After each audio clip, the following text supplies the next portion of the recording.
Hello friends, मैं Abhishek Joshi, electrical engineering block group of companies. दोस्तों, आज हम लोग बात करेंगे OSR यानी कि ऑयल सर्च रिले के बारे में। एक व्यूअर का मुझे कमेंट आया था कि OSR पर एक इंट्रोडक्टरी वीडियो बनाइए कि OSR बेसिकली होता क्या है, इसे लगाया कहाँ जाता है, इसको लगाने का पर्पस क्या होता है, ये सारी चीज़ें उन्होंने पूछी है और इन्हीं क्वेश्चंस को आज हम लोग एड्रेस करेंगे इस वीडियो में। तो दोस्तों, बिना टाइम वेस्ट किए शुरू करते हैं। तो दोस्तों, OSR का मतलब होता है ऑयल सर्च रिले। इसको समझाने के लिए मैं आपको एक एग्जाम्पल देता हूँ।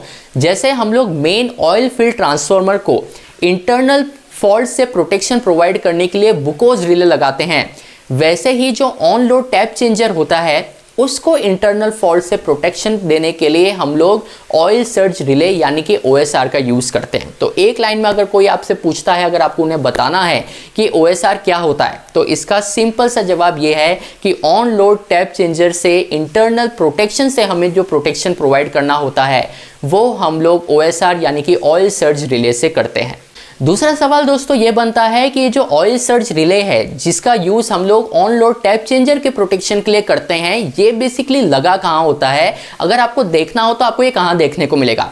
तो देखिए, जैसे बुकोज रिले ट्रांसफार्मर के मेन टैंक और कंजर्वेटर टैंक के बीच में लगा होता है, वैसे ये जो OSR है, ऑयल सर्च रिले है, ये आपका जो OLTC है, ऑन लोड टैप चेंजर है, इसके और OLTC का जो कंजर्वेटर होता है इसके बीच में लगा होता है। तो जैसे बुकोज रिले भी कंजर्वेटर टैंक और मेन टैंक के बीच में लगा है, वैसे ही आपका जो OSR है, ऑयल सर्च रिले है, ये भी आपका ऑनलाइन टैप चेंजर यानी कि जो OLTC है और उसका जो ऑयल टैंक है, जो कंजर्वेटर टैंक है, इन दोनों के बीच में ही इसे लगाया जाता है, इन दोनों के बीच में ही इसकी प्लेसमेंट की जाती है।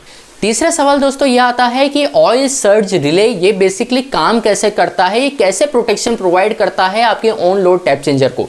तो देखिए, जैसे कि इसके नाम से ही पता चलता है कि ये ऑयल सर्च रिले है। इसका मतलब ये है कि जब भी ऑनलाइन टैप चेंजर में कोई इंटरनल फॉल्ट होता है, जैसे मान लीजिए आप जब टैप चेंज करते हैं तो टैप चेंज करते वक्त अगर कोई इंटरनल फॉल्ट हो जाए या टैप चेंज करने के लोकेशन पे अगर कोई फॉल्ट हो जाए, तो उसके वजह से आपके OLTC के अंदर जो ऑयल फील्ड किया हुआ है, जो ऑयल हम लोग भरे हैं, इस ऑयल में सर्ज प्रोड्यूस होता है। इस ऑयल का जो फ्लो रेट है ये चेंज हो जाता है। तो अगर आपके OLTC में कोई भी इंटरनल फॉल्ट होता है तो उसके वजह से आपके OLTC के अंदर एक प्रेशर क्रिएट होगा, जिसके वजह से ऑयल में सर्ज प्रोड्यूस होगा और ऑयल का जो फ्लो रेट है वो चेंज हो जाएगा।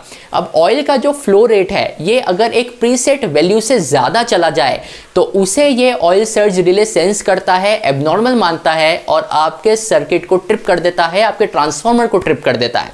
तो इसीलिए ये जो ऑयल सर्च रिले है ये ऑयल ऑपरेटेड रिले है, जिसका काम होता है ऑयल के सडन सर्ज को ट्रेस करना, उसे एबनॉर्मलिटी मानना और आपके सर्किट को ट्रिप करना।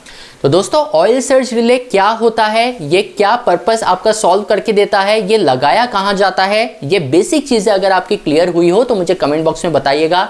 इससे एक नेक्स्ट लेवल का वीडियो अगर आपको ऑयल सर्च रिले पर चाहिए हो तो भी आप मुझे कमेंट बॉक्स में लिख सकते हैं। मैं आपसे मिलता हूँ अगले हफ्ते ऐसे एक इंटरेस्टिंग टॉपिक के साथ। तब तक अपना ध्यान रखिए। Good bye.